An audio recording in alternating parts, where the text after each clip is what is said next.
भारतीय रियासत महाराष्ट्र में तैयारे की क्रैश लैंडिंग के नतीजे में नायब वजीर आला अजीत पवार हलाक हो गए। भारतीय मीडिया के मुताबिक हादसे का शिकार होने वाले चार्टर्ड तैयारे में महाराष्ट्र के नायब वजीर आला अजीत पवार भी सवार थे।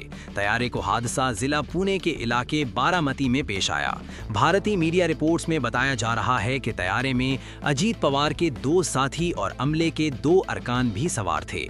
इब्तिदाई इत्तलात के मुताबिक तैयारे में सवार अफराद में से कोई जिंदा नहीं बच सका। मीडिया रिपोर्ट्स के मुताबिक हादसे की वजूहात ताहाल सामने नहीं आ सकी हैं। ताहम मुतल्लिका इदारों ने हादसे की वजूहात जानने के लिए तहकीकात शुरू कर दी हैं। ख्याल रहे कि इससे कबल भी भारत की रियासत गुजरात में अहमदाबाद एयरपोर्ट के करीब बरतानिया के शहर लंदन के लिए उड़ान भरने वाला एयर इंडिया का मुसाफिर तैयारा AI-171 डॉक्टर्स के हॉस्टल की इमारत पर गिरकर तबाह हो गया था। हादसे में मुसाफिरों समेत 294 अफराद हलाक हुए थे।